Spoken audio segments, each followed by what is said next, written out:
Happy Halloween pala sa inyo. Sisimulan na natin. Ako po pula.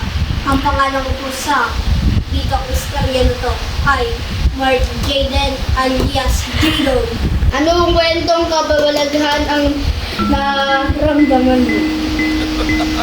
Eto kasi, habang kami nakain ng mga pagkain namin sa sarap, nanonood kami ng TV, may kumalabog sa bubog. Natakot kami.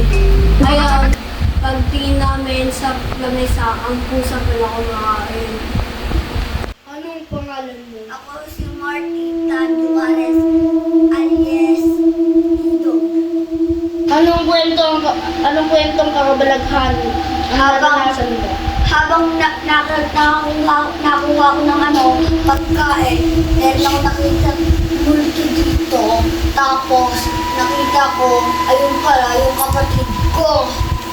Ang kumukuha ng pagkain na nilalagay ko sa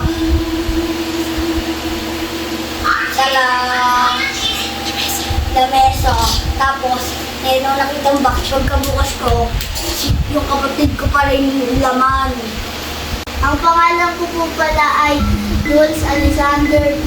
Juarez at alias Handog po. Kwentong kababalagan nyo. Dalawa po ang aking naranasan. Yung isa po, nanonood po ako ng TV tapos may tumunog po sa bahay.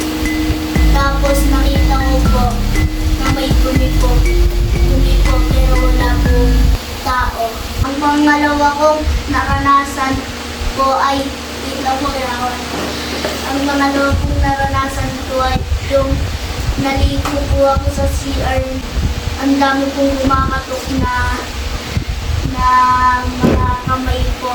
Tapos, naano talaga ako, na kinakabahan ko talaga ako. Tapos, nung pagbukas ko po, nakalimutan ko, nasa SM po pala ako. Kaya na po yung mga kapitbahay natin, pwede yung umaki. Uy! Uy! Yan! Uy! Titigil! Titigil! Titigil! Ay, pre! Naranasan ko niyan. Hindi mo ng tao yun, eh. Hindi ko na ako narinig na ako sa likod. Wala naman tao. Uling. Tapos minsan, nakita ko, meron ako nakita sa pero, nasa sumisiti talaga. Dumaan na. Uy! Uy! Uy!